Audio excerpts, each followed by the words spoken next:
ইসলামটাকে সকল ক্ষেত্রে আদর্শ মানতে হবে। ইসলামের যে উৎকৃষ্ট আদর্শ পৃথিবীতে আর নাই। ইসলামের মধ্যে রয়েছে ভালোবাসা, ইসলামের মধ্যে রয়েছে মমত্ববোধ। আজকে বাংলাদেশের চিত্র তাকায় দেখেন, বেহায়াপনা, অশ্লীলতা কোন পর্যায়ে দাঁড়িয়েছে। যখনই কোনো দিবস দেখা যায় বাংলাদেশে, সে দিবসটা যে দিবসই হোক না কেন, এমনকি শোক দিবসও যদি হয়, সেখানে ফুলের ছড়াছড়ি দেখা যায়। আসসালামু আলাইকুম ওয়া রাহমাতুল্লাহি ওয়া বারাকাতুহু। আলহামদুলিল্লাহি নাহমাদুহু ওয়া নাস্তাঈনুহু ওয়া নাস্তাগফিরুহু ونعوذ بالله من شرور أنفسنا ومن سيئات أعمالنا من يهده الله فلا مضل له ومن يضلله فلا هادي له ونشهد أن لا إله إلا الله وحده لا شريك له ونشهد أن سيدنا ونبينا وحبيبنا وشفيعنا ومولانا محمدا عبده ورسوله الذي أرسله بالحق بشيرا ونذيرا وداعيا إلى الله بإذنه وسراجا منيرا فقد قال الله تعالى في كلامه المجيد وفي فرقانه الحميد أعوذ بالله من الشيطان الرجيم بسم الله الرحمن الرحيم إن الله وملائكته يصلون على النبي يا أيها الذين آمنوا صلوا عليه وسلموا تسليما اللهم صل على محمد وعلى آل محمد كما صليت على إبراهيم وعلى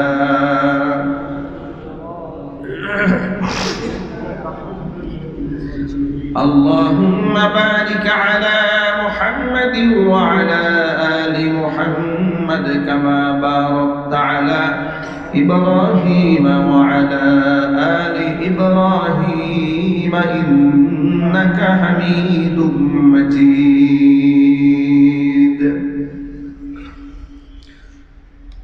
ঐতিহ্যবাহী শিল্পনগরী গাজীপুর জেলার পুনিয়া তারগাছ কার্টুন ফ্যাক্টরি সংলগ্ন বালুর মাঠে আয়োজিত হেলফুল ফুজুল গার্মেন্টস শ্রমিক যুব সংঘের উদ্যোগে দ্বিতীয় বার্ষিক তাফসীরুল কোরআন মাহফিলের শেষ অধিবেশনের সম্মানিত সভাপতি সাহেব, আমন্ত্রিত হাজারাত উলামায়ে কেরাম, মুরব্বিয়ান ইজম, অত্র এলাকা এবং পার্শ্ববর্তী এলাকার বিভিন্ন প্রান্ত থেকে ছুটে আসা দিন দরদি, ঈমানদার, পরহেজগার, মুত্তাকি মুসলিম ভাইয়েরা, পর্দার অন্তরালে আমাদের সকলের শ্রদ্ধাভাজন পর্দানিশীন মা এবং বোনেরা, মহান আল্লাহ রাব্বুল আলামিনের দরবারে আলিশানে লাখ কোটি শুকরিয়া আদায় করছি যে মহান আল্লাহ তাবারক ওয়া তাআলা মুসলিম উম্মার এই ক্লান্তি লগ্নে হাজারো প্রতিকূলতাকে উপেক্ষা করে, শত বাধাকে পেরিয়ে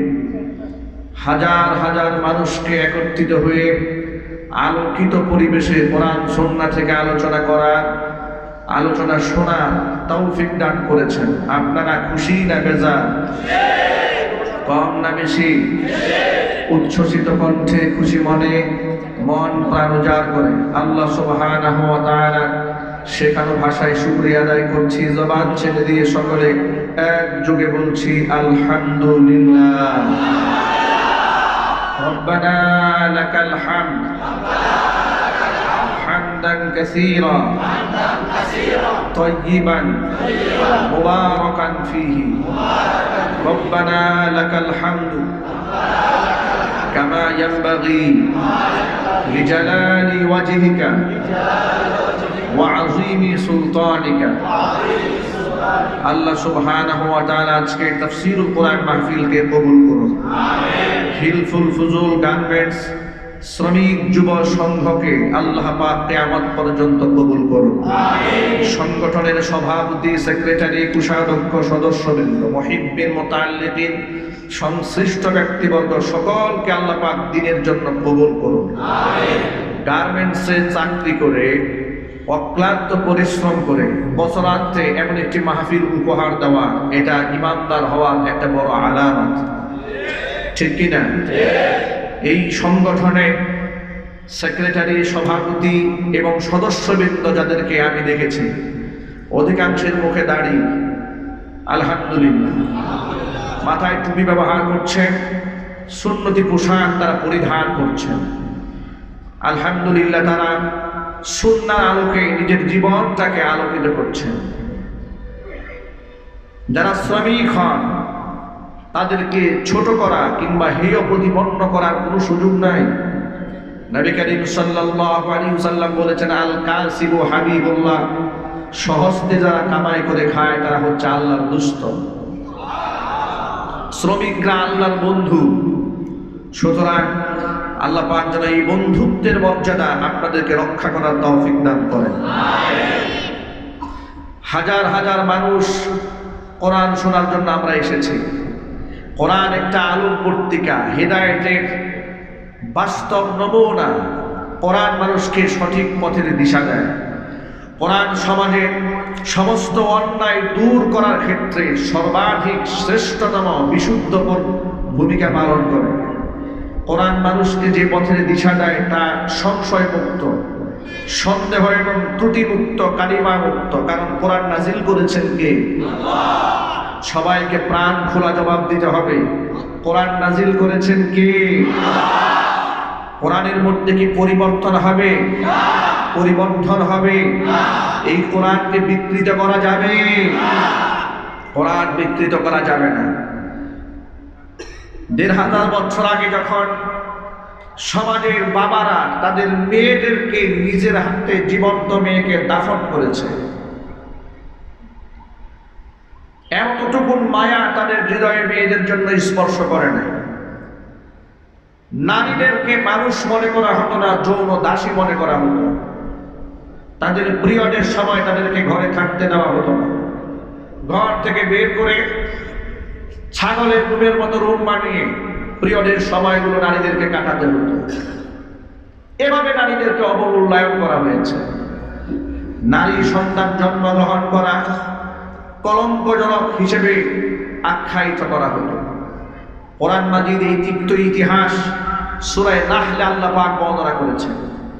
ঠিক সেই মুহূর্তে যে কাবা ঘর, বাইতুল্লাহ, পৃথিবীর সর্বপ্রথম ঘর, ইন্না আউয়ালা বাইতি উদিআ লিন-নাস লাল্লাযী বিবাক্কাতা মুবারাকান ওয়া হুদাল লিল আলামিন, সর্বপ্রথম ঘর আল্লাহর ঘর বাইতুল্লাহ।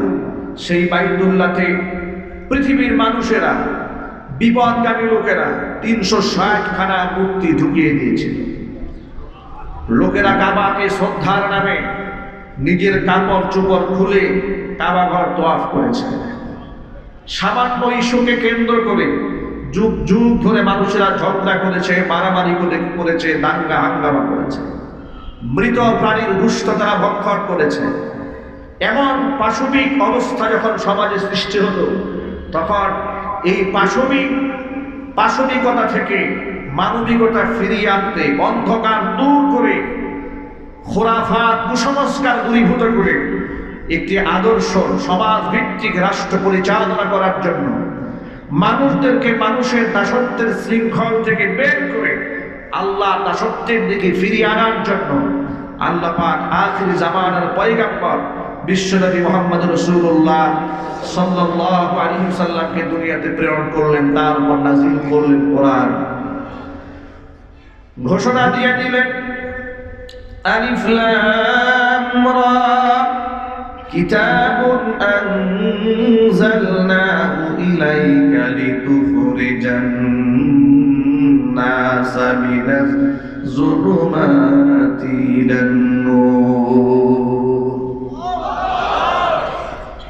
আলামিজি কিতাবুন আনজালনাহু ইলাইকা, এমন একটা কিতাব আপনার উপর আমি নাযিল করলাম, লিতুখরিজান নাসা মিনাজ যুলুমাতি ইলান নূর, যাতে করে মানুষদেরকে কোরআনের মাধ্যমে আপনি অন্ধকার থেকে আলোর দিকে বের করে নিয়ে আসতে পারেন। সমাজের মানুষেরা এমন ভাবে তৈরি হয়ে গেলেন, যারা কন্যা সন্তানকে জবেহ করেছে, কন্যা সন্তানকে জিন্দা মাটির নিচে দাফন করেছে, তারাই কন্যা সন্তান নিয়ে গৌরব বোধ করতে থাকলেন। যারা নারীর সতীত্বের জন ছিলেন, তারা নারীর সতীত্বের পাহারাদার বলে গেলেন। সততা এবং ইনসাফ বিশ্বের মধ্যে রোল মডেল তারা কায়েম করলেন। এক একজন মানুষ নক্ষত্র সমতুল্য মর্যাদা লাভ করলেন। নবী করিম সাল্লাল্লাহু আলাইহি সাল্লাম তাদের ব্যাপারে বললেন, আসহাবি কান নুজুম, আমার সাহাবায়ে কেরাম হচ্ছে আসমানের নক্ষত্র সমতুল্য। ফাবিআইহিম ইকতাদাইতু বিহিদাদাইতু, আমার অসংখ্য অগণিত সাহাবীদের ভিতর থেকে যে কোনো একজনকে অনুসরণ করলে তুমি হিদায়াত পেয়ে যাবে। শুধু তাই নয়, আল্লাহর নবী সাল্লাল্লাহু আলাইহি সাল্লাম বলেন, তার সাহাবীদের উপর তার সন্তুষ্টি কোন পর্যায়ে ছিল লক্ষ্য করেন।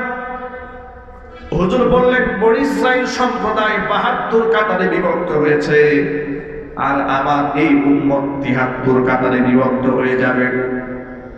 কুল্লুহুম ফিন্নার ইল্লা মিল্লাতান ওয়াহিদা, ৭৩ কাতারের সমস্ত কাতারগুলা জাহান্নামে হবে, শুধু একটা কাতার জান্নাতে হবে। সাহাবায়ে কেরাম জিজ্ঞেস করলেন, মান হুম ইয়া রাসূলুল্লাহ, নবীজি তারা কারা? মান হিয়া ইয়া রাসূলুল্লাহ, সেই দলটা কোন দল যে দলের লোকেরা জান্নাতবাসী হবে? আল্লাহর হাবিব বললেন, মা আনা আলাইহি ওয়া আসহাবি, যে আদর্শের উপরে, যে মতের উপরে, যে আখলাকের উপরে, যে চরিত্রের উপরে আমি নবী নিজে ছিলাম, আর আমার সাহাবায়ে কেরাম যে চরিত্র লালন করেছেন, আমার সাহাবীদের চরিত্রে যারা চরিত্রবান হবে, আমি নবীকে যারা ফলো করবে, আদর্শ হিসেবে গ্রহণ করবে, ওই আদর্শিত কাতারটা হবে জান্নাতি কাতার। এজন্য নবী করিম সাল্লাল্লাহু আলাইহি ওয়াসাল্লাম আমাদের জন্য আদর্শ। সাহাবায়ে কেরাম রাদিয়াল্লাহু তাআলা আনহুম আজমাইন, তারা আমাদের জন্য আদর্শ। তাদের অনুসরণ করলে আমরা হিদায়াত পাবো, আমরা জান্নাতের সঠিক পথের দিশা পাবো। আল্লাহ যেন তৌফিক দান করেন, জোরে করে আমিন। প্রিয় যুবক ভাইয়েরা আমার, যে কোরআনের সান্নিধ্যে সাহাবায়ে কেরাম এমন সোনার মানুষে পরিণত হয়েছিলেন, আপনারা আমার প্রশ্নের জবাব দিয়ে বলুন, সেই কোরআন সমাজে আজও আছে না নাই? যে হাদিসের সান্নিধ্যে সাহাবায়ে কেরাম এমন সোনার মানুষ হয়ে গেলেন, যাদের ব্যাপারে কোরআনে আয়াত নাযিল হয়ে গেল, রাদিয়াল্লাহু আনহুম ওয়া রাদু আন, তাদের প্রতি আমি আল্লাহ খুশি, আমি সন্তুষ্ট, তারাও আমি আল্লাহর প্রতি সন্তুষ্ট হয়েছে। যে কোরআন পড়ে, যে হাদিস পড়ে তারা এমন সোনার মানুষ হয়েছিলেন, সেই কোরআন হাদিস সমাজে আজও আছে না নাই? এরপরেও সমাজের মধ্যে এত অনাচার কেন, এত জুলুম কেন, শোষণ কেন, মিথ্যা কেন, ধর্ষণ কেন, খুন খারাপি কেন, গুম কেন? তার কারণ হচ্ছে সাহাবায়ে কেরাম কোরআন এবং হাদিসকে ব্যক্তি জীবনে, পারিবারিক জীবনে, সামাজিক জীবনে, রাজনৈতিক অঙ্গনে, তার অর্থাৎ তার জন্ম থেকে মৃত্যু পর্যন্ত সব জায়গাতে কোরআনটাকে সংবিধান বানিয়ে রেখেছিলেন। আর বর্তমান সমাজের অধিকাংশ মুসলমান কোরআনটাকে সর্ব জায়গায় সংবিধান মানে না, যদি বলুন ঠিক কিনা? কোরআনকে সংবিধান মানে মসজিদের চার দেয়ালের ভেতরে, মাহফিলের প্যান্ডেলে, খানকা শরীফে, মাদ্রাসার চার দেয়ালের গণ্ডির ভেতরে ইসলামকে সীমাবদ্ধ করে দিয়েছে।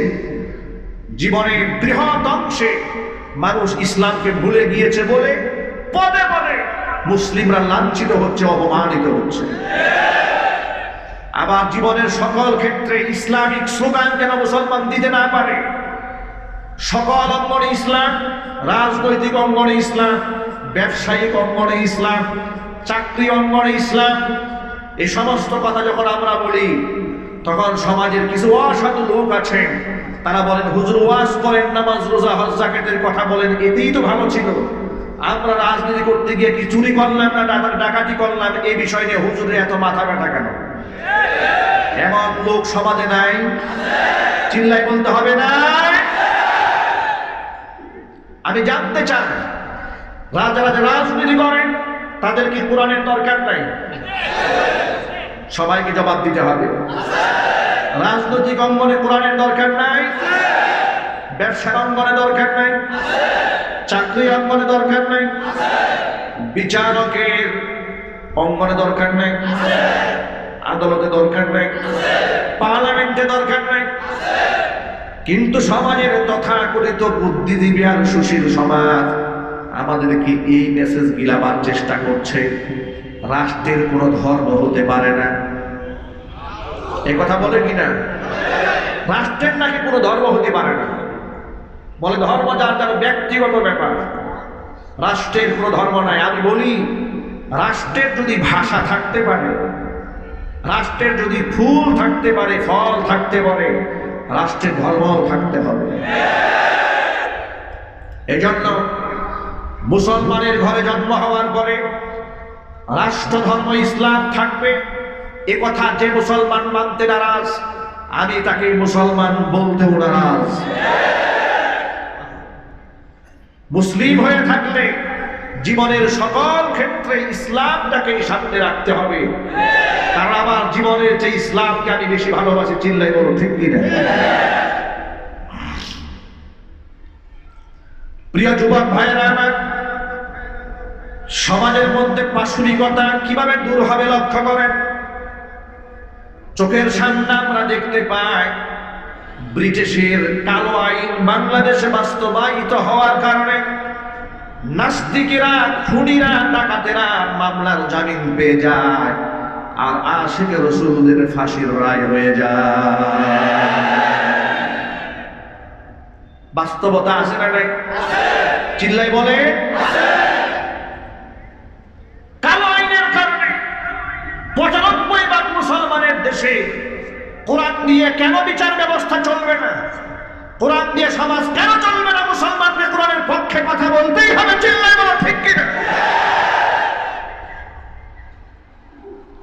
মুসলমানেরা, অভিজিৎ রায় নামক এক কুলাঙ্গার আমার নবীকে অকথ্য ভাষায় গালিগালাজ করেছে, রাসূলের বিবিগণের চরিত্র নিয়ে কথা বলেছিল, যার কারণে বাংলাদেশের কিছু তাওহীদি মুসলমান রাসূল প্রেমী বরদাস্ত করতে না পেরে ওদেরকে জাহান্নামের টিকিট ধরিয়ে দিয়েছিল।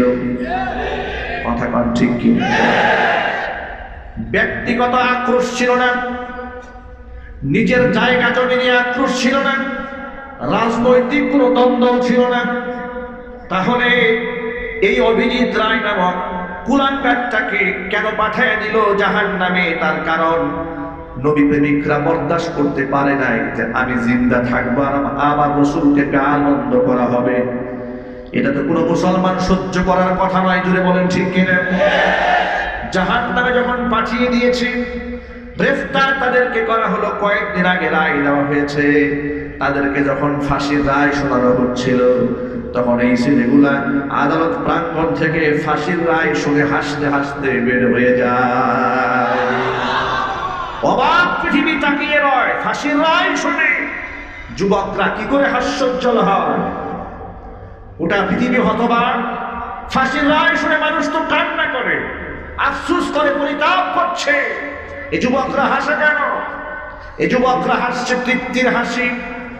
এই যুবকরা জানে নবী প্রেমে উদ্বুদ্ধ হয়ে রাসূলের দুশমনকে জাহান্নামে পাঠিয়ে দেওয়ার অপরাধে ফাঁসির মঞ্চেও যদি দাঁড়িয়ে যেতে হয়, হাসতে হাসতে ফাঁসির রশি গলায় নেব, কিন্তু নাস্তিক মুরতাদের সাথে আপোষ করতে রাজি নই।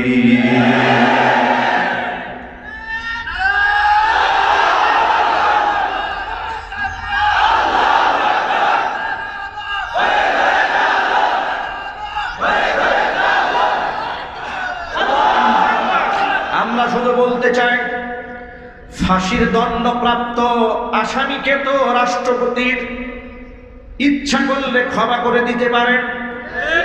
রাস্তা আছে না নাই? পন্থা আছে না নাই? এদেশের অসংখ্য খুনির আসামিকে রাষ্ট্রপতি প্রাণ ভিক্ষা দিয়ে তাদেরকে ক্ষমা করেছেন। পাকিস্তানে এমন একটা ঘটনা ঘটেছিল, আপনাদের সে কথা ভুলে যাওয়ার কথা নয়। 20 বছরের এক তরুণ আদালত প্রাঙ্গণে এক কাদিয়ানি কুখ্যাত কাফেরকে বিচারকের সামনে পুলিশের কাছ থেকে পিস্তল নিয়ে বুকটা ঝাঁঝরা করে দিয়েছিল। বিচারক এই কাজ করার পরে যখন তাকে হ্যান্ডকাপ করানো হচ্ছিল, যুবককে জিজ্ঞেস করা হলো, তুমি উন্মাদ, নেশা করেছ? বলে না, নেশা করি নাই, আমি টার্গেটেই ছিলাম। আমার রাসূলকে যে গালি দিয়েছে তার বিচার আমি নিজের হাতেই করব। আমি সেই সুযোগ কাজে লাগিয়েছি, নবীর দুশমনকে আমি জাহান্নামে পাঠিয়েছি। মাননীয় আদালত সার্বিক দিক বিবেচনা করে আদালতের রায় দিলেন যে তাকে তো মৃত্যুদণ্ড দেওয়ার কথা ছিল, কিন্তু মানবিক দৃষ্টিকোণ থেকে নয়, রাসূল প্রেমে আসক্ত হয়ে যে যুবক একজন রাসূল বিদ্বেষীকে হত্যা করেছে, নবী প্রেমকে শ্রদ্ধা এবং সম্মান জানিয়ে মুসলমান হিসেবে মুসলিম দেশে এই যুবককে বেকসুর ফাঁস দিয়ে দেওয়া হলো।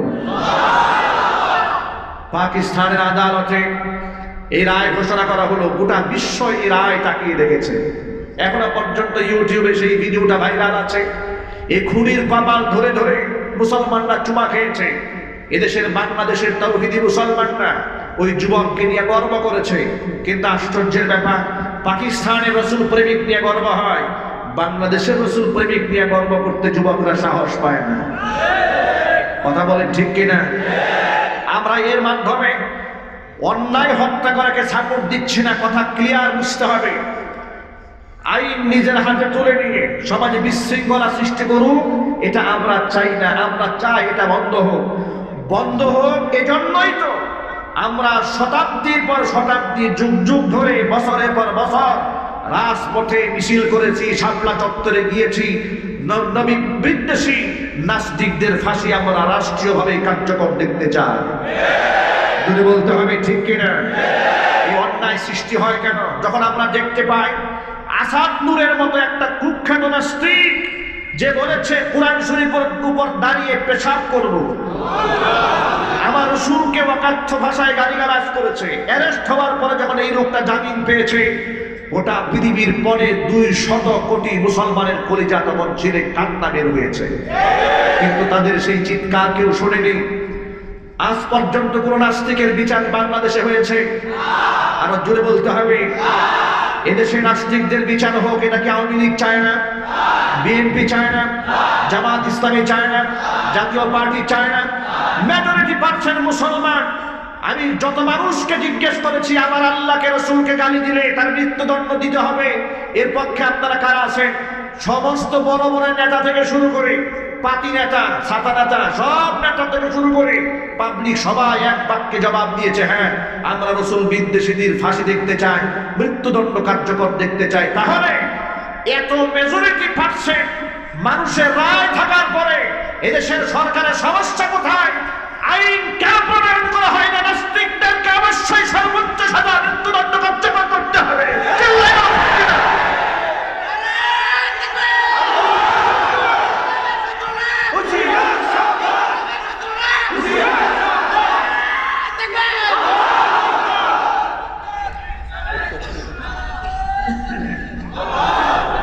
এই জন্য আমি আমার সকল ভাইদেরকে বলি, ভাইয়েরা আমার, অন্যায়, হত্যা, বিশৃঙ্খলা আমরা কেউ পছন্দ করি না, ঠিক কিনা? ঠিক কিনা? কিন্তু বিশৃঙ্খলা যে ব্যক্তি সৃষ্টি করবে তাকেও যে আবার জামায় আদর করা হবে, আমরা কিন্তু সেটাও বরদাস্ত করব না। প্রিয় যুবক ভাইয়েরা আমার, ইসলামটাকে সকল ক্ষেত্রে আদর্শ মানতে হবে। ইসলামের যে উৎকৃষ্ট আদর্শ পৃথিবীতে আর নাই। ইসলামের মধ্যে রয়েছে ভালোবাসা, ইসলামের মধ্যে রয়েছে মমত্ববোধ। আজকে বাংলাদেশের চিত্র তাকায় দেখেন, বেহায়াপনা, অশ্লীলতা কোন পর্যায়ে দাঁড়িয়েছে। যখনই কোনো দিবস দেখা যায় বাংলাদেশে, সে দিবসটা যে দিবসই হোক না কেন, এমনকি শোক দিবসও যদি হয় সেখানে ফুলের ছড়াছড়ি দেখা যায়। কেন এগুলো বাড়ছে, কেন এগুলো উস্কাচ্ছে কারা? কারা আমার তরুণ প্রজন্মকে জাহান্নামের দিকে ঠেলে দিচ্ছে? আমার মায়েদেরকে, বোনদেরকে নারী অধিকারের নামে, সম অধিকারের নামে নারীদেরকে রাস্তায় কারা বের করছে? কারা তাদেরকে বেপর্দায় নামিয়ে অবৈধ ফ্রি মিক্সিং, গার্লফ্রেন্ড বয়ফ্রেন্ড সম্পর্কে জড়িয়ে দিয়ে প্রমোট করে করে এদেরকে জাহান্নামের পথে ধাবিত করছে? ওরা কারা? ওদের লাগাম টেনে ধরা উচিত, ঠিক কিনা? আচ্ছা, আপনারা বলেন, এই দেশে যারা বুদ্ধিজীবী যারা আছে, যাদের পরামর্শ নিয়ে রাষ্ট্র পরিচালিত হয়, এই বুদ্ধিজীবীরা কোনোদিন টেলিভিশন টকশোতে পর্দার পক্ষে কথা বলেছে? যদি বলেন, দাড়ির পক্ষে কথা বলেছে? টুপির পক্ষে কথা বলেছে? কোন আলেমের প্রশংসা করেছে? কেন করা হয়নি? আলেমরা দেশে অবদান রাখেনি? যদি বলতে হবে এদেশে মুসলমানদের অবদান নাই, মসজিদ মাদ্রাসার অবদান নাই, এর প্রশংসা করা হয় না কেন? মিডিয়াগুলো ভুল মেসেজ দিয়ে দিয়ে মানুষদেরকে, দাড়ি টুপিওয়ালাদেরকে সন্ত্রাসী, জঙ্গি, উগ্র, মাস্তান ইত্যাদি রূপে জাতির সামনে তারা প্রেজেন্ট করতে খুব মজা পায়। ওরা 71 টেলিভিশন ডিবিসি চ্যানেলে ওদের হাতে কফি ধরিয়ে দেওয়া হয়, গরম গরম কফি খায়, আর ইসলামের বিরুদ্ধে গরম গরম বাস দেয়। এর কারণটা কি? এর জবাবদিহিটা নাই কেন? কেউ এই ব্যাপারে কোনো ভূমিকা রাখছে না কেন? নীরব কেন সকলে? আর আমরা যখন ওদের এই সমস্ত অন্যায় অশ্লীলতা দেখে যখন আমরা প্রতিবাদ মুখর হই, তখন এদের মাথা নষ্ট হয়ে যায়। একটু হুজুর তো উস্কানিগুলো কথা বলে, এগুলো তো গরম গরম কথা বলে, একটু মিষ্টি মিষ্টি সুরে কথা বললে কি সমস্যা হতো? বাস্তবতা আছে না নাই? ও যুবক ভাইয়েরা আমার, আমরা চাই এ দেশটা ধর্ষণ মুক্ত হোক, আমরা চাই এ দেশটা সুদ মুক্ত হোক, আমরা চাই এ দেশটা ঘুষ মুক্ত হোক, আমরা চাই এ দেশটা জিনা বদমাশি মুক্ত হয়ে যায়। আমরা চাই না আমাদের যুবকের পকেটে পকেটে ইয়াবা ট্যাবলেট থাকুক, এটা আমরা চাই না। গাঁজা থাকবে, এটা আমরা চাই না। মাদক থাকবে, এটা আমরা চাই না। আর এটা তখনই সম্ভব হবে যখন তাদেরকে পরকালীন জবাবদিহিতার কথা তাদেরকে শোনানো যাবে। আল্লাহর ভয় যখন কলিজার মধ্যে ঢুকবে, তারা নিজেরা সতর্ক হয়ে যাবে। এই জন্য সকল ক্ষেত্রে ইসলামটাকে প্র্যাকটিস করতে হবে। ও যুবকেরা আমার, ভাইরা আমার, বোনেরা আমার, ইসলামটাকে যেখানে আপনি ছাড়বেন সেখান থেকে আপনার লাঞ্ছনা গঞ্জনা শুরু হয়ে যাবে। টাকা দিয়ে আপনি সম্মান রক্ষা করতে পারবেন না। আপনার সমর্থক, ভক্ত, অনুরক্তদেরকে দিয়ে আপনি পিঠ বাঁচাতে পারবেন না যদি ইসলামকে আপনি অগ্রাহ্য করেন, তুচ্ছ-তাচ্ছিল্য করেন।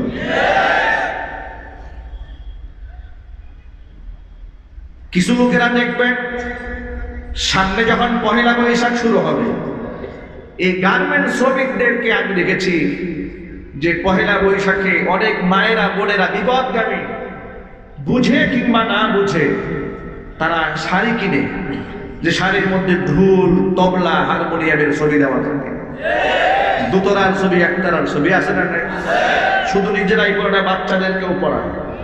সাদা শাড়ি, লাল পারওয়ালা, এগুলা পরবে, মাথার মধ্যে খুবা বাঁধবে, এরপরে গোলাপ ফুল কয়েকটা দেবে, এরপরে রাস্তায় ঘুরে বেড়াবে, বাঙালি চেতনা লালন করবে।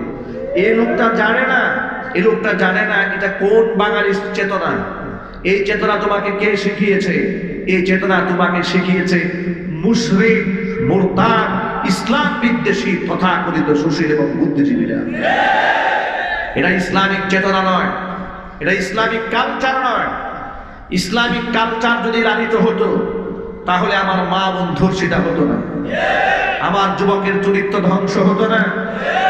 আজকে দেখুন ইয়াবাখুরেরা গোটা বাংলাদেশটাকে ধ্বংস করে দিচ্ছে, মাদক ব্যবসায়ীরা শেষ করে দিচ্ছে। ঢাকা শহরে প্রতিনিয়ত একের পর এক বারের সংখ্যা বেড়ে যাচ্ছে।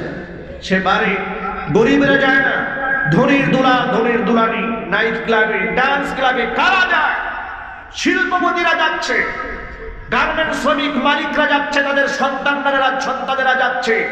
আমি সব মালিককে খারাপ বলি না, কিন্তু এমন অনেক মালিককে দেখা যায় আঙ্গুল ফুলে কলা গাছ হয়েছে, গরিবের রক্ত শুষে বড় লোক হয়েছে, এক গার্মেন্টসের জায়গায় বছর ঘুরতে না ঘুরতেই 2-3টা গার্মেন্টসের মালিক হয়েছে, কিন্তু সামান্য একটু বিপদ দেখা দিলে গরিবের বেতন দিতে চায় না। চিল্লাই বলো ঠিক কিনা?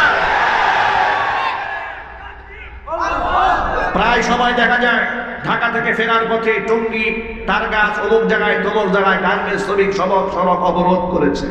কেন ভাই শ্রমিকদের অবরোধ কেন? জিজ্ঞেস করি কেন? বলে 2 মাসের 3 মাসের বেতন আটকে দিয়েছে, 6 মাসের বেতন দেয় না। এমন নিমুখ হারাম মালিক দেশে আছে না নাই? যদি বলতে হবে আছে না নাই? খোঁজখবর নিয়ে দেখেন ওই মালিকের বউ BMW মার্সিডিজ বেঞ্জের গাড়ি চালায়, ছেলেও চালায় আরেকটা। গরিবের পেটে লাথি মেরে গরিবকে ঠকিয়ে পুলিশ ম্যানেজ করে এদিকে সংসার পাড়ি জমিয়েছে, ইউরোপ আমেরিকায় ঘর বানিয়েছে, বাড়ি বানিয়েছে, কিন্তু সুখ নাই, শান্তি নাই, বউ আরেকজনের সাথে ভাগছে। ঠিক কি না? ড্রাইভারের সাথে পালিয়েছে, মেয়ে গেছে আরেক গাঁজাখোরের সাথে, ছেলে গেছে আরেক ওই এয়ার হোস্টেজের মতো বিমান বানানি আরেকটা ভাগছে। কার বউ আর কার মেয়ে দেখার সময় নাই। চিল্লা বলো ঠিক কি না? ভাইরা, গরিবকে ঠকিয়ে মানুষকে আঘাত দিয়ে তুমি বড়লোক হয়ে সুখে থাকবে, এটা আরশের মালিক কোনোদিন পছন্দ করবে না। তোমাকে তিল তিল করে জ্বালিয়ে পুড়িয়ে আল্লাহ শেষ করে দেবে। সুতরাং মালিক পক্ষকেও সাবধান হতে হবে। বিশ্বনবী সাল্লাল্লাহু আলাইহি সাল্লাম বলেছেন, শ্রমিকের গায়ের ঘাম শুকিয়ে যাওয়ার আগে তার শ্রমের মূল্য হাতে উঠিয়ে দাও। বিশ্বনবী বলেছেন, পৃথিবীতে কোনো ব্যক্তি যদি শ্রমিককে ঠকায়, কিয়ামতের মাঠে ওই শ্রমিকের পক্ষ হইয়া আমি আল্লাহ সুবহানাহু ওয়া তাআলার দরবারে বিশ্বনবী আদালতে বাদী হয়ে মামলা করব। আল্লাহু আকবার বলে। ও শ্রমিক ভাইয়েরা আমার, যেই নবী আমার পক্ষে আপনার পক্ষে এমন স্লোগান দিলেন, বিশ্ব মানবতার জন্য কথা বললেন, শ্রমিকদের অধিকারের কথা, আল্লাহর নবীর চেয়ে বেশি দামি কথা পৃথিবীর কেউ বলতে পারে নাই। ঠিক কিনা? শ্রমিক দিবসে 1 মে প্রত্যেক বছর শ্রমিকেরা রাস্তায় নেমে মিছিল করে, দুনিয়ার মজদুর এক হও, এক হও। ঠিক কিনা? মিছিল করে। কিন্তু আপনি মিছিল করার আগে একটুখানি ভালো করে জানেন, 1500 বছর আগে বিশ্বনবী আমাদের কলিজার টুকরা নবী আপনার অধিকার প্রতিষ্ঠার কথা বলেছেন। সুতরাং সেই নবীকে মহব্বত করে আমার প্রত্যেকটা কদম চলবে, আমার প্রত্যেকটা স্টেপ চলবে। আমি গার্মেন্টসের শ্রমিক যদিও হই, নামাজ ছেড়ে দেব না। আমি গার্মেন্টসের মালিকও যদি হয়, নামাজ ছেড়ে দেব না। ম্যানেজার যদিও হই, নামাজ ছাড়বো না। নামাজ হচ্ছে আমার পরিচয়, এটা আমার আইডেন্টিটি, এটা আমার ন্যাশনালিটি, এটা আমার জাতীয়তা, এটা আমার স্বকীয়তা, এটা আমার মারিফাত, এটা আমার পরিচয়। দিল বল ঠিক কিনা? নামাজ ছেড়ে দেওয়া যাবে? নামাজ ছেড়ে দেওয়া যাবে? নামাজও ছাড়া যাবে না, মুখের দাড়িও কেটে ফেলা যাবে না। দাড়ি শিয়ার ইসলাম, পৃথিবীর সমস্ত নবীদের আদর্শ দাড়ি। পৃথিবীর কোন নবী দাড়িবিহীন ছিলেন না, সাহাবায়ে কেরাম দাড়ি রেখেছেন। পৃথিবীর সমস্ত আল্লাহর ওলিরা এটাকে মূল্যায়ন করেছেন। আজকে সমাজের কিছু লোকেরা সুন্নত বলে এটাকে অবজ্ঞা করে, তুচ্ছ-তাচ্ছিল্য করে, এমনকি দাড়ি রাখলে তাকে ব্যঙ্গ বিদ্রুপের সুরে কথা বলে। আছে না নাই? আমার কাছে অনেক শ্রমিকরা নালিশ দিয়েছে যে হুজুর অমুক ফ্যাক্টরিতে চাকরি করে মুখে দাড়ি রেখেছি, আমাকে অকথ্য ভাষায় ম্যানেজার সাহেব, জিএম সাহেব, পিএম সাহেব গালিগালাজ করেছে, কষ্ট দিয়েছে, এমনকি চাকরি থেকেও অব্যাহতি দেওয়ার জন্য তাকে হুমকি দিয়েছে। জামাত শিবির জঙ্গি বলে তাদেরকে উপহাস করা হয়েছে। এমন যারা করছে তারা স্মরণ রাখুন, জাহান্নামে লোকেরা যে কয়টা কারণে যাবে তার মধ্যে এটা একটা বড় কারণ। ওয়াকুন্না নাখুযু মা'আল খায়িদিন, উপহাসকারীদের সাথে আপনিও উপহাস করেছিলেন বলে আপনাকে জাহান্নামের আগুনে পুড়তে হবে। কে আমাকে কি বলল দেখার সময় আমার হাতে নাই। আজকে আমার চোখটা যদি বন্ধ হয়ে যায়, কেউ আমার কবরে যাবে না, আমার কোনো সাথী থাকবে না, কোনো বন্ধু থাকবে না, বান্ধবী থাকবে না। কার খুশির জন্য আমি আমার পরকালকে ধ্বংস করে নিজের পায়ে নিজে কুড়াল মারছি? আজকে যদি আমি মারা যাই, আমার বন্ধু যাবে না, বান্ধবী যাবে না, নেতা যাবে না, কর্মী যাবে না, মা বাবা কেউ যাবে না। আমার কবরে যেহেতু আমি একা যাব, যার সুপারিশের প্রয়োজন কিয়ামতে আছে তিনি হচ্ছেন বিশ্বনবী মুহাম্মদ রাসূলুল্লাহ সাল্লাল্লাহু আলাইহি ওয়াসাল্লাম।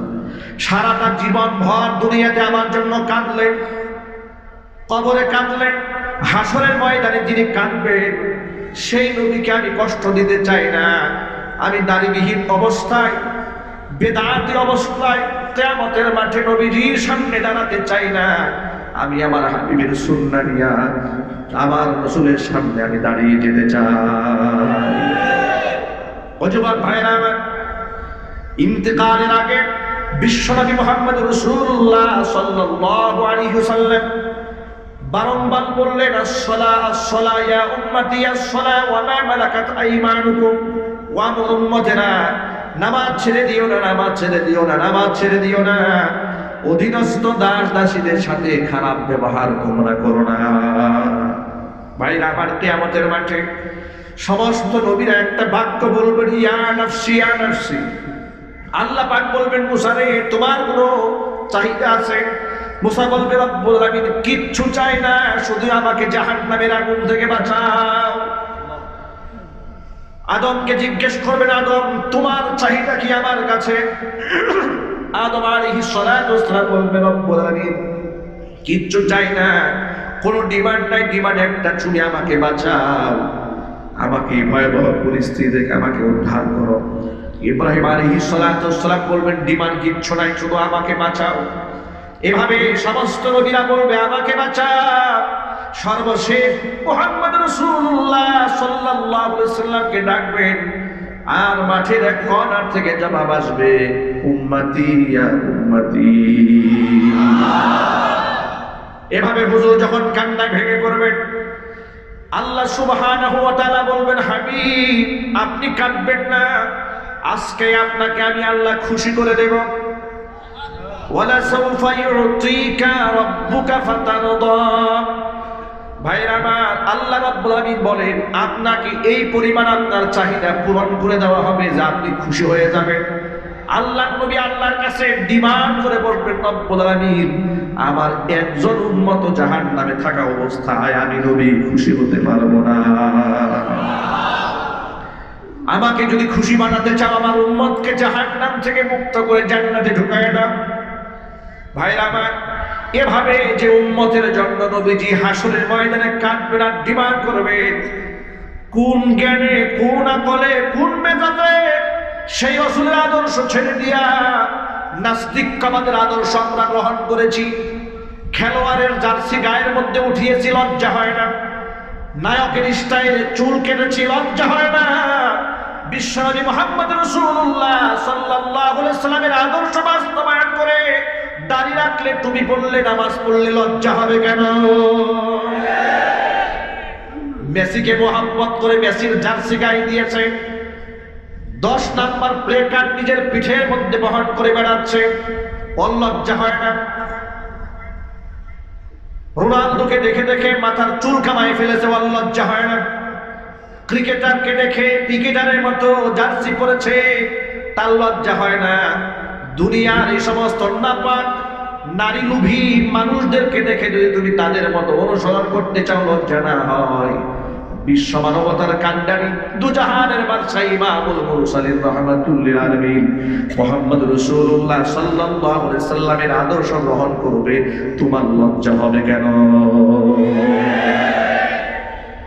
লোকেরা বলবে, তোকে তো জঙ্গি জঙ্গি লাগে, মৌলবি লাগে, ঘটনা কি? তুই কি বদলায় গেলি? নানাভাবে আপনাকে কষ্ট দেবে, কথা বলবে। এমন সাত কথা লোকের অভাব কি সমাজে আছে নাকি? অভাব নাই। দেখবেন কত রকম কথা বলবে, এদের কথাকে কানে নেবেন না। একটা হাদিস আপনাদেরকে স্মরণ করাই দিই। আল্লাহর নবীর একজন বয়োজ্যেষ্ঠ সাহাবী, নাম তার সালমান ফারসি রাদিয়াল্লাহু তাআলা আনহু, এক দস্তরখানায় বিদেশি মেহমানদের সাথে খানা খেতে বসেছে। খানা খাচ্ছেন, এমন সময় লুকমার কিছু অংশ হাত থেকে পড়ে গেলে সালমান ফারসি রাদিয়াল্লাহু তাআলা আনহু সে অংশটা পরিষ্কার করে তুলে খেয়ে ফেললেন। পাশের সাথী যিনি ছিলেন, খাদেম ছিলেন, বললেন, হুজুর আপনি তো এই কাজটা না করলেও পারতেন। বিদেশি মেহমানরা এটা আয়েব মনে করে, দোষ মনে করে, মনে মনে ভাবতে পারে মুসলমানরা কত ছোট লোক, খাবার একদম পুড়িয়ে খাচ্ছে, কত ছোট লোক, কত ছোট মাইন্ডেড, এটা ভাবতে পারে। কাজটা না করলেও পারতেন। সালমান ফারসি রাদিয়াল্লাহু তাআলা আনহু জবাব দিয়ে বলছেন, আতরুকু সুন্নাত হাবিবি সাল্লাল্লাহু আলাইহি ওয়াসাল্লাম লিহাউলাইল হুমাকা, এই সমস্ত বেউকুফদের কারণে কি আমি আমার হাবিব সাল্লাল্লাহু আলাইহি ওয়াসাল্লামের সুন্নতকে ছেড়ে দেব নাকি? এই জবাবটা হচ্ছে বিশ্বের সমস্ত মুসলমানদের জবাব। কে আমাকে কি বললো, কোন পাগলে ছাগলে, কোন ইসলাম বিদ্বেষে আমাকে নিয়ে হিট করেছে, আমাকে আঘাত করেছে, এগুলো দেখার সময় আমার হাতে নাই। আমি আমার জীবন থাকতে রাসূলের সুন্নাহর বিরুদ্ধে কোনো কাজ করব না। চিল্লায় বলুন ঠিক কি?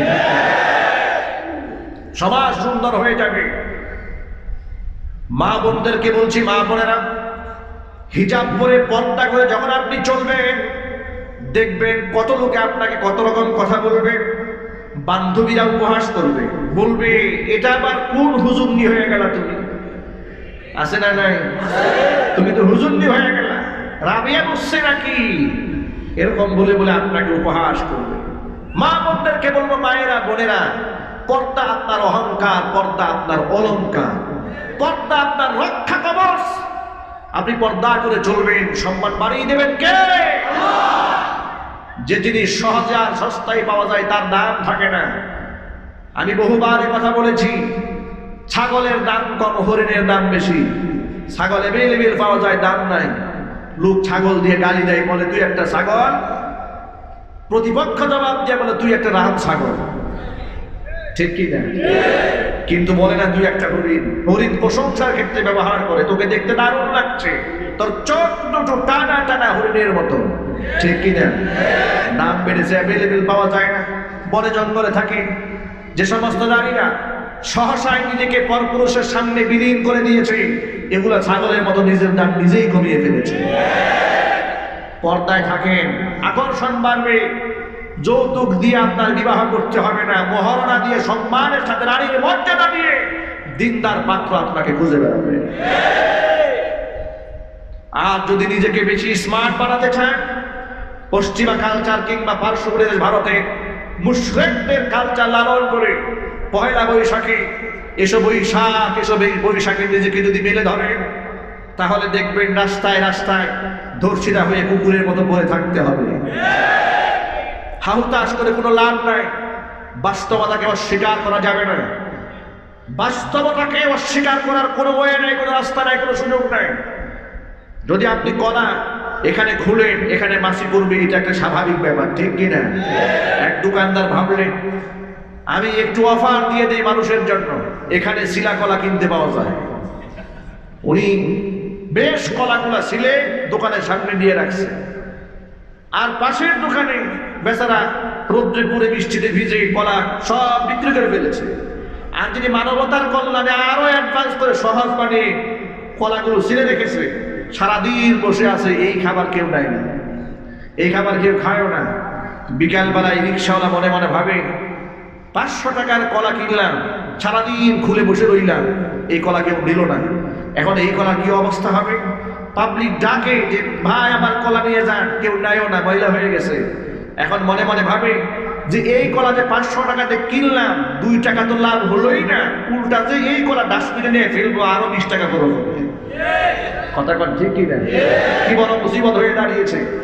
এজন্য খুব সহজে বুঝতে হবে, নিজের মা, নিজের বোন, নিজের স্ত্রীকে সসম্মানে বা ইজ্জত পর্দায় আবৃত করে রাখতে হবে। এর মধ্যেই রয়েছে নারীদের সম্মান এবং মর্যাদা। বেপর্দায় নারীর কোনো সম্মান আছে নাকি? বেপর্দায় নারীর কোনো মর্যাদা আছে? কোনো মর্যাদা নেই। নারীদেরকে আরেকটা কথা বলবো, স্বামীর প্রতি শ্রদ্ধাশীল হন, স্বামীর প্রতি সম্মান প্রদর্শন করুন। আল্লাহর হাবিব বিশ্বনবী মুহাম্মদ রাসূলুল্লাহ সাল্লাল্লাহু আলাইহি সাল্লাম বলেছেন, কোন নারী যদি এমন অবস্থায় মারা যায় স্বামী তার প্রতি সন্তুষ্ট, আল্লাহ সুবহানাহু ওয়া তাআলা ওই নারীকে সরাসরি জান্নাত দিয়ে দিবে।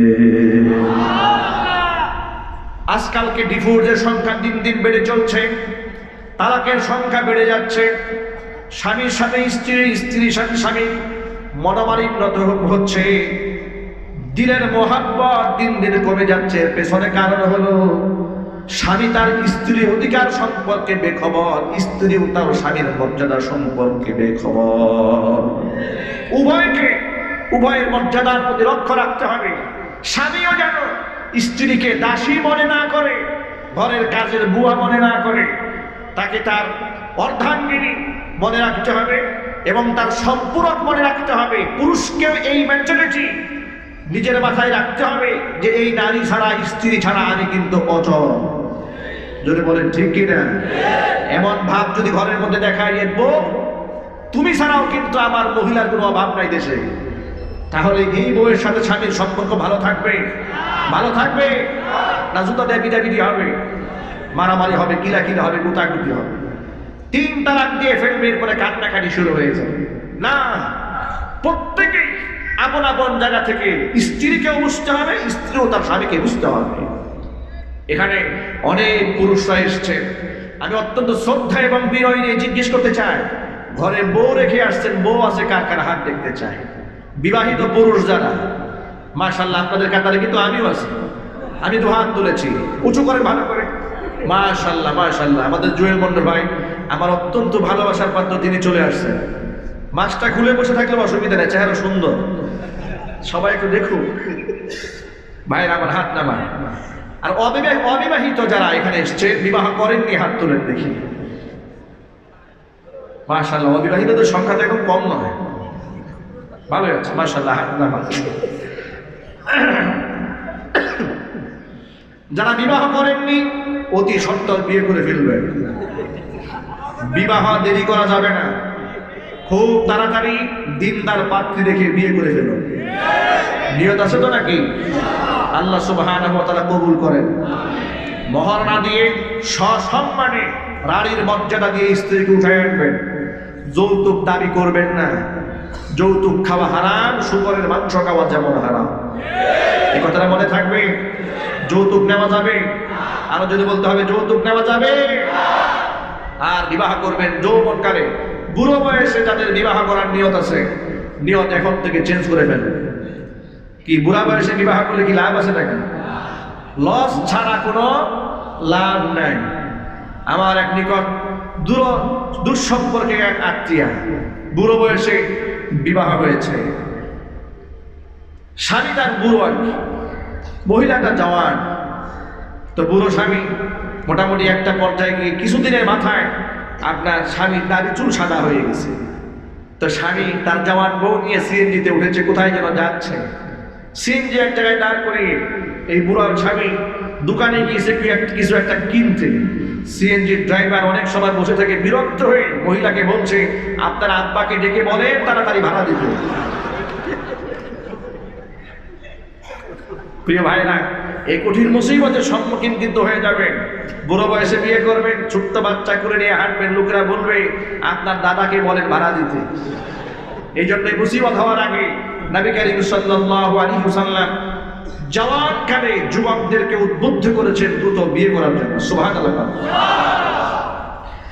বিশ্বনবী সাল্লাল্লাহু আলাইহি ওয়াসাল্লাম হুজুর বলেন, ইয়া মাশারাশ শাবাব, এই যুবকেরা, মান ইসতাতাআ মিনকুমুল বাআতা ফালিয়াতাযাওয়াজ, বিবাহ করার সামর্থ্য যাদের আছে, মহারণা দেওয়ার টাকা পয়সা যার আছে, সে যেন বিয়ে করে নেয়। বিয়ে করলে লাভ কি? আল্লাহর নবী নিজেই ফায়দা বর্ণনা করে বলছেন, ফাইন্নাহু আগাদ্দু লিল বাসরি ওয়া আহসানু লিল ফারাজি, বিবাহ করলে লজ্জাস্থানের হিফাজত হবে, চোখের হিফাজত হবে। সুতরাং তোমরা বিবাহ করে ফেলো। ওয়ামান লাম ইয়াস্তাতি' মিনকুমুল বাআতা ফালিয়াসুম, আর যে ব্যক্তির বিবাহের খরপোশ দেওয়ার কিংবা মহারণা দেওয়ার সামর্থ্য নাই, নবী করিম সাল্লাল্লাহু আলাইহি ওয়াসাল্লাম বলেন, যৌবনটা হারাম জায়গায় ব্যবহার না করেন, তুমি রোজা রেখে নিজের যৌবনকে কন্ট্রোল করে নাও। জওয়ানকালে যদি যৌবনটাকে হেফাজত করতে পারো, কি হবে শোনো, কিয়ামতের মাঠে আমলনামায় যখন ওজনটা দেওয়া হবে, খুলুকে হাসান, উত্তম চরিত্র আমলটা যখন তোমার আমল নামায় দেওয়া হবে, সাথে সাথে মিজানের পাল্লা আল্লাহ পাক ভারী বানায়া দেবে। এই জন্য যুবকেরা, অবৈধ সম্পর্ক রাখা যাবে না, চরিত্রকে ঠিক রাখতে হবে, আল্লাহ যেন কবুল করেন। আপনাদেরকে আরেকটা সুসংবাদ দিয়ে দিই, যদি মনে করেন যে আমার এখন সামর্থ্য একটু কম আছে, বিবাহ করে ফেলেন, অসুবিধা নাই। এটা আল্লাহ পাকের ওয়াদা আছে, ইয়াকুনু ফুকারা ইউগনিহিমুল্লাহু মিন ফাদলি। তোমার মধ্যে দারিদ্রতা থাকার পরেও তুমি যখন ঘরের মধ্যে আল্লাহ পাকের একজন বান্দিকে জায়গা দিয়েছো, আল্লাহ পাক বলেন তোমার দারিদ্রতা আমি বিমোচন করে দেব। আর চিল্লা কন্যা সুবহানাল্লাহ। দারিদ্রতা দূর করে দেবেন কে? এই জন্য বিবাহ করে সুন্নাহ পদ্ধতিতে বিবাহ করবে, পশ্চিমা কালচার লালন করে বিবাহ করবেন না, গজব আসবে, অশান্তি সৃষ্টি হবে। দেখেছেন না বাংলাদেশের তথাকথিত এক সেলিব্রিটি পশ্চিমা স্টাইলে বিবাহ করতে গিয়ে কি ধরাটাই দেখাইল। যা করেছে আর না করেছে, যদি বিষয়টা গোপন হতো তাহলে এত কিছু হতো না। একজন ফেসবুকে লিখেছে, বিবাহ করে নিজের বউয়ের ছবি ফেসবুকে দিলে একটা ফায়দা আছে। আমি খুব আশ্চর্য হলাম, এটা আবার কেমন কথা? বিবাহ করে নিজের বউর ছবি ফেসবুকে দিলে ফায়দা আছে, পিছন দিকে লেখা আছে কোনো ওয়ারিশ থাকলে তাহলে দাবি দাবা নিয়ে দাঁড়াইতে হবে। ভাই আমার, তাই হয়েছে। মনে রাখতে হবে, আমরা মুসলমান, আমাদের প্রত্যেকটি কালচারকে ইসলামিক ভাবে উদযাপন করতে হবে। যদি বলুন ঠিক কিনা? এর মধ্যে রয়েছে শান্তি, এর মধ্যেই রয়েছে সমৃদ্ধি, এর মধ্যেই রয়েছে সম্মান। এই জন্য যুবকেরা অবশ্যই খুব দ্রুত বিবাহ করতে হবে এবং দিনদার পাত্রী খুঁজে বিবাহ করবেন ইনশাআল্লাহ। শুধু সুন্দরী কিংবা শুধু টাকা পয়সা আছে এটা দেখা যাবে না, যদি নামাজি না হয়। আল্লাহর ভয় যদি আপনার স্ত্রীর অন্তঃকরণে না থাকে, ওই স্ত্রী দিয়ে আপনি কোনোদিন সুখী হতে পারবেন না। অশান্তি সৃষ্টি হবে, মারামারি সৃষ্টি হবে, হট্টগোল সৃষ্টি হয়ে যাবে। যদি বলেন ঠিক কিনা? আল্লাহ পাক বুঝে আমল করার তৌফিক দান করুন।